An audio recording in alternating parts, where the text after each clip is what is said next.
Sahabat UB TV dimanapun berada, Sutihotu, Namo Buddhaya.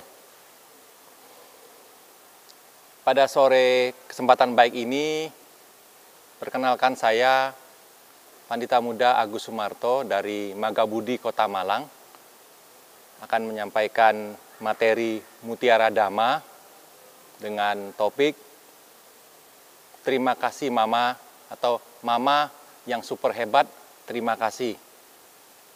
Baik, sebelum kita mulai, kita akan mengagungkan Guru Agung kita, Buddha Gautama, dengan merangkapkan dua telapak tangan di depan dada. Namo tassa bhagavato arahato sama sang buddhasa. Namo tassa bhagavato arahato sama sang buddhasa. Namo tassa bhagavato arahato sama sang buddhasa. Terpujilah sang Bhagawa yang Maha Suci yang telah mencapai penerangan sempurna. Baik, sahabat UB TV dimanapun berada, pada sore hari ini kita akan membahas tentang mama atau ibu atau bunda, biasanya orang menyebut itu. Tapi saya lebih senang menyebutnya dengan kata-kata mama. Nah, kenapa mama? Karena di dalam Dhamma juga disampaikan bahwasanya mama itu punya perjuangan yang sungguh luar biasa. Nah, sebelum saya memulai Dhamma di sana pada sore hari ini, saya akan membahas dulu sedikit cerita tentang mama. Jadi kalau zaman dahulu di salah satu negara Asia yang cukup maju, itu ada kebiasaan atau tradisi membuang orang tua atau mama yang sudah tua atau sudah pikun, yang mungkin menurut keluarganya si orang tua ini atau si mama ini sudah tidak berguna. Nah, biasanya tradisi membuang orang tua ini digendong di belakang, dibawa ke hutan belantara yang cukup besar. Nanti kalau sudah di sana dengan kata-kata bahwasanya, "Mah, kamu tak taruh di sini, nanti mungkin saya akan kembali lagi untuk melihat mama di sini." Tapi maksudnya sebenarnya bukan itu. Jadi dia menaruh mamanya atau si ibunya ini di hutan itu, ya sudah, dia akan meninggalkan si ibu ini di hutan ini seterusnya sampai meninggal dan ya tidak tahu lagi kelanjutannya seperti apa. Nah, dari cerita ini sebenarnya juga sudah difilmkan. Nah, jadi kenyataan ini benar-benar terjadi. Jadi anaknya menggendong orang tuanya ini ke hutan, dibawa dengan jalan yang sudah ditentukan sama dia gitu di jalan. Saat di jalan ini, si mama ini sambil melihat ada kayu-kayu kecil di samping jalan itu, dia mengambil. Kayu-kayu itu diambil, ranting-rantingnya diambil, yang sudah mati ini diambil.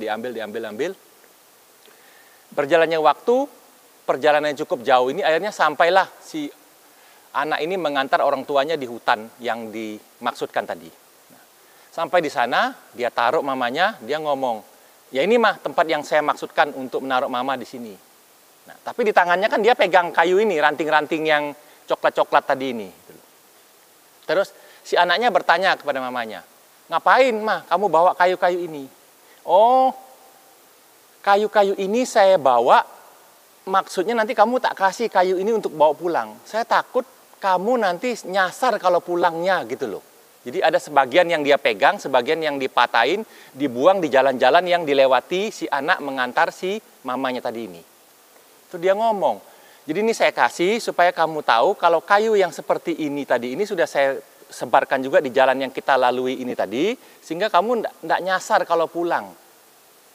Langsung si anak itu merasa dek gitu, kayak tidak berguna lagi. Sepertinya dia merasa, saya ini datang mengantar orang tua ini, mama saya ini mau saya buang, tapi dia masih punya kasih sayang kepada saya dengan memberikan ranting ini. Contohnya kalau saya pulang, saya akan lewat di jalan-jalan yang ada ranting seperti ini juga.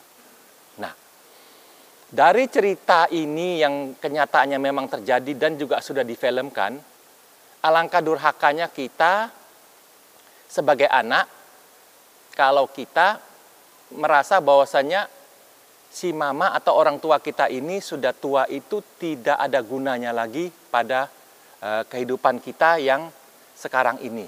Nah, di dalam Dhamma, dari cerita yang tadi disampaikan bahwasannya kita sebagai anak tidak seharusnya melakukan hal-hal yang semacam ini.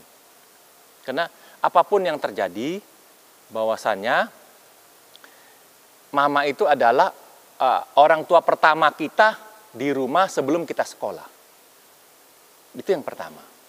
Bahwasanya mama ini punya peran yang sangat besar. Begitu kita lahir dari kecil, kita belum mengerti apa-apa, tidak ada guru yang dikatakan guru di sekolah atau dimanapun. Si ibu atau si mama ini adalah guru pertama kita. Nah, itu yang pertama. Terus di samping guru pertama, dia juga membimbing kita, mengajari kita jalan, bagaimana kita harus bersikap, mengajari kita makan, nyuapi, segala macam yang istilahnya bagaimana kita bisa bertumbuh. Mama inilah yang mengajari kita pada posisi yang pertama. Nah, sebelum itu juga disampaikan juga bahwasannya sebelum kita lahir di dunia ini, ada proses sebelum kita lahir, ada kehamilan. Nah, hamil ini juga sungguh luar biasa. Kalau orang ngomong hamilnya mama ini seperti apa ya, tambur yang dibawa kemana-mana seperti itu. Nah, bayangkan, itu sangat luar biasa, sangat menyiksa sekali. Kita mau tidur pun susah, mama mau tidur pun susah, gitu ya, mau berbaring, muter segala macam susah. Nah, untuk selanjutnya, sahabat BTV, kita akan lanjutkan setelah yang satu ini.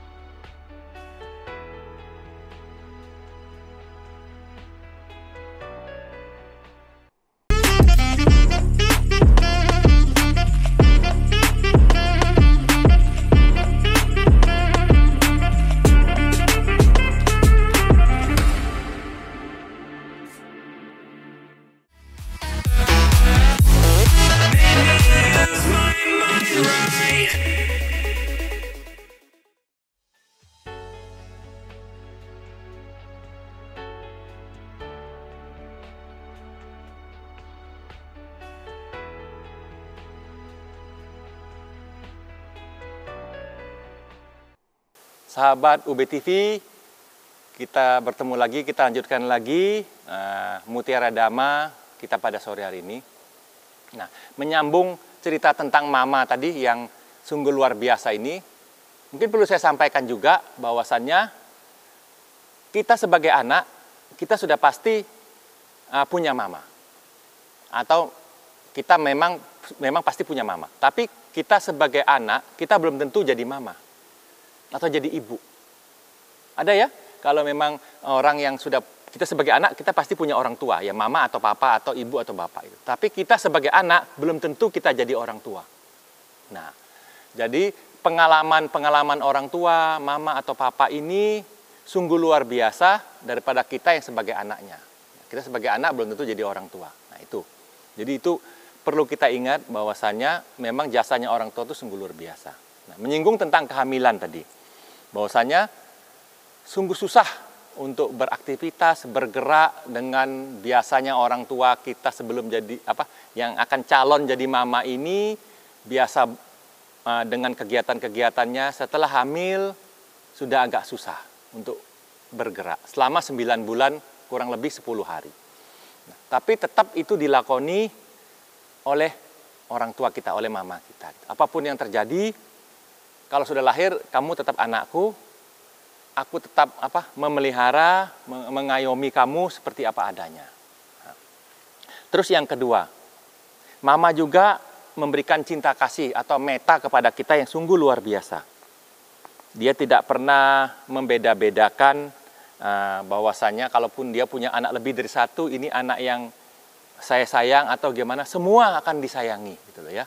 Jadi membagi makanan kepada kita. Bahkan kalau sakit, saya juga sudah punya keluarga, saya juga sudah punya pengalaman bahwasannya sakitnya anak itu kalau flu, mungkin kalau tidak bisa sisi, kita sebagai orang tua akan nyedot flu-nya anak tersebut. Sungguh luar biasa. Nah, itu sudah pernah kita alami dan kita lakukan. Anak sakit jam 1 pagi, kita bergegas untuk mencari obat, mencari apotek yang buka 24 jam. Dan itu sudah keluarga kami lakukan. Nah, jadi sungguh luar biasa bahwasannya cinta kasih orang tua kepada anak itu tidak terbatas. Untuk selanjutnya, yaitu ini adalah karuna, yaitu ada belas kasih. Nah, kalau anak dalam pertumbuhan yang normal, yang bagus, sekolahnya pintar, kita sebagai anak, sebagai orang tua cukup bangga gitu. Karena kalau anak yang pintar, pasti mungkin orang-orang lain ngomong, ini anaknya siapa tuh ya? Oh, itu kan anaknya Pak Pulan bin Pulan. Nah, tapi coba kalau anaknya bandelnya minta ampun. Orang juga bertanya, ini anaknya siapa ya? Kalau orang ngomong anaknya Pak Pulan dan bin Pulan, itu kan luar biasa bagi kita sebagai orang tuanya gitu ya. Hati rasanya hancur, remuk gitu. Nah, makanya kita sebagai anak pun harus punya tanggung jawab untuk memelihara kedua orang tua kita. Nah, karena orang tua sudah punya belas kasihan yang luar biasa mendorong kita untuk bertindak dan melakukan hal-hal yang terbaik. Saya tidak yakin kalau ada orang tua ngomong, sudah nak kamu lakukan aja hal-hal yang jelek, itu tidak mungkin. Terus yang ketiga ini adalah mudita. Mudita ini adalah kegembiraan yang simpatik. Jadi sukacita kita yang tulus memancar saat kita melihat anak-anak kita berhasil tanpa sedikit pun rasa iri. Mungkin kalau anak kita melebihi kita kebisaannya, kita tidak merasa, loh saya kok dulu tidak seperti itu ya, saya kok iri sama anak saya, kok bisa lebih dari saya. Itu tidak mungkin. Nah, pasti kita merasa ya kita bangga sekali sama anak kita yang bisa lebih kemampuannya daripada kita. Nah, terus ini ada yang berikutnya adalah UPK.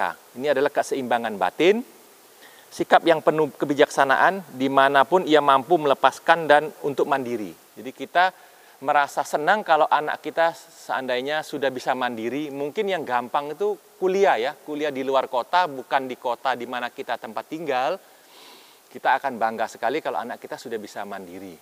Jadi mungkin dengar beritanya, oh baik-baik saja Pak, baik-baik saja Ma, saya di sini. Itu sudah luar biasa kesenangannya. Walaupun kita tidak bertatap muka. Tapi kalau pada posisi sekarang, teknologi sudah canggih, tatap muka pun masih bisa dilakukan di alat komunikasi. Nah, terus yang berikutnya adalah, nah ini, pengorbanan. Jadi cinta kasih yang tanpa batas dan tanpa pamrih. Ya, tadi itu ya. Jadi dalam sejarah Sang Buddha pun juga dia salah satu tindakan yang paling luhur itu adalah kemurahan hati. Dan tidak ada pemberian yang lebih besar dari pengorbanan kepada seorang mama atau seorang ibu. Di dalam Dhamma dikatakan, untuk membalas jasa kedua orang tua kita, kalaupun kita menggendong orang tua kita seumur hidup kita, kemanapun kita pergi, dia kita ajak, kita gendong, itu pun tidak membalas jasa kedua orang tua kita, terutama mama. Jadi jasanya itu tidak bisa dibalas walaupun kita menggendong dia seumur hidup kita.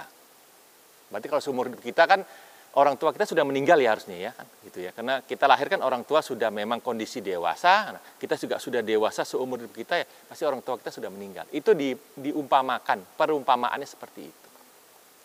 Nah, jadi bagaimana cara kita membalas jasa kepada orang tua kita, yaitu dengan memberikan informasi kepada dia, bahwasanya mengenalkan pelajaran Dhamma, mengenalkan bahwasanya ada ajaran Dhamma yang perlu kita wariskan kepada orang tua kita. Kita mengajarkan.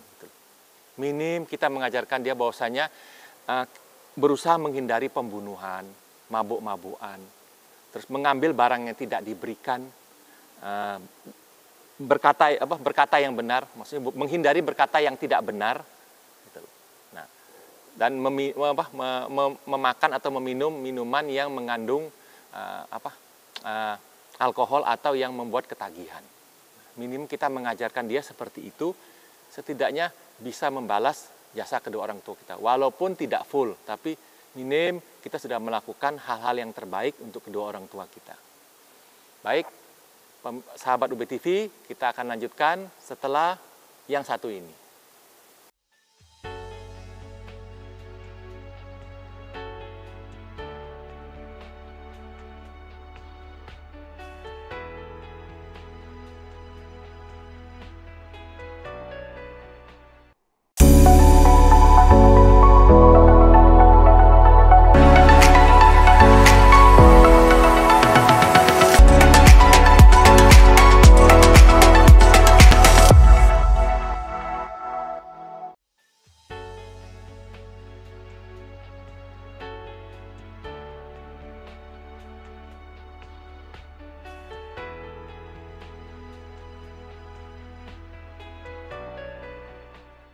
Sahabat UBTV, kita lanjutkan lagi Dhamma Desana tentang cerita mama ini.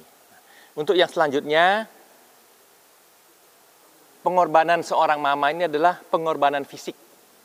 Nah, dari mulai mengandung selama 9 bulan kurang lebih 10 hari, pasti ada perubahan-perubahan fisik dari ibu kita atau mama kita yang sangat luar biasa. Yang dulu mungkin dikatakan langsing, nah kalau sekarang mungkin hamil ini bisa dibilang langsung gitu ya. Jadi itu pun masih dilakukan oleh kedua orang tua kita, terutama mama. Nah, melahirkan pun juga mengandung air mata yang cukup banyak. Ada nyawa yang dipertaruhkan saat melahirkan. Nah, ada yang tidak bisa melahirkan mungkin 2 hari, perutnya sakit luar biasa. Pada zaman dulu tidak bisa berbuat apa-apa karena teknologi tidak secanggih sekarang yang bisa dilakukan oleh dokter kandungan melalui sesar. Nah, itu mungkin perlu juga kita pahami bersama bahwasanya kalau zaman dulu tidak bisa seperti itu, zaman sekarang mungkin sudah lebih maju.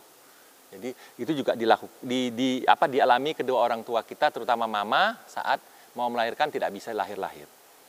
Terus tidur susah tadi sudah ya, terus tubuh yang mungkin lelah demi memastikan bahwasanya kita yang hidup atau kita yang di dalam kandungannya tetap tumbuh sehat dan kuat. Nah, itu. Terus yang selanjutnya adalah pengorbanan waktu.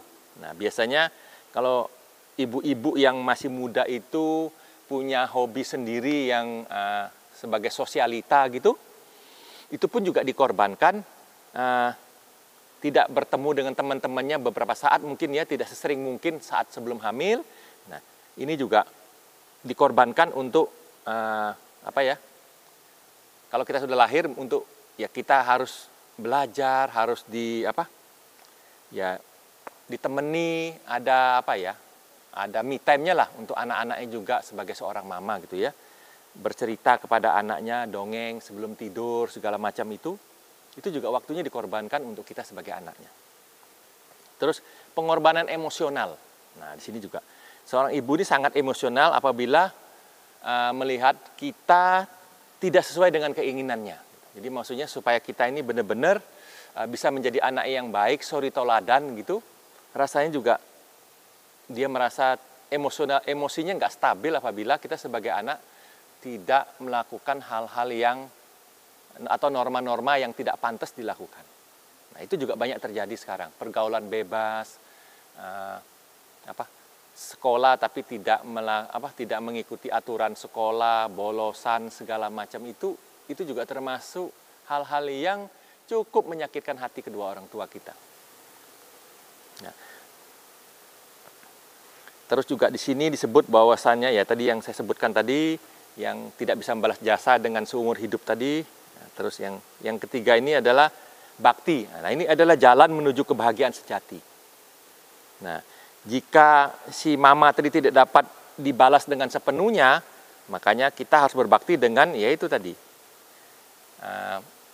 memberikan pelajaran-pelajaran Dhamma, mengajarkan sila moral kepada orang tua kita sesuai dengan Dhamma, itu sudah cukup membantu untuk bisa membalas jasa.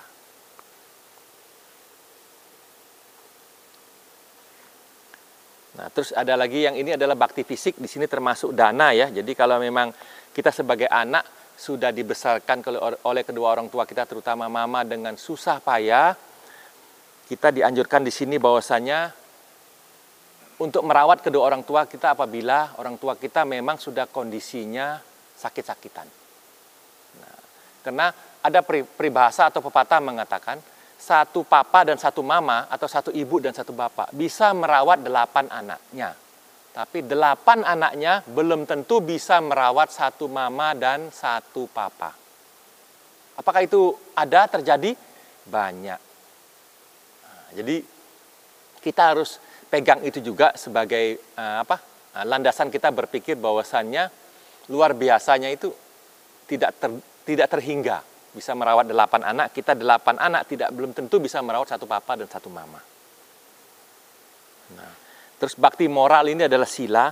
Nah, ya itu tadi, kita harus jadi anak yang memang berbakti dalam hal kemoralan gitu loh. Janganlah kita melakukan hal-hal yang di luar norma-norma kesusilaan atau norma-norma agama, norma-norma negara yang melanggar hukum sehingga kita terjebak di kondisi hukum. Orang tua kita rasanya perih banget kalau anaknya sebagai kondisi yang seperti itu. Terus bakti spiritual ini dhamma, kita juga harus mengajarkan yang baik-baik tadi. Di samping itu kita juga harus memberikan contoh, suri tauladan. Bahwasanya kita tidak harus mengajarkan, tapi kita juga memberikan contoh bahwasanya kita juga mempunyai tauladan sifat moral yang baik sehingga papa mama bisa mencontoh hal-hal yang baik kita lakukan.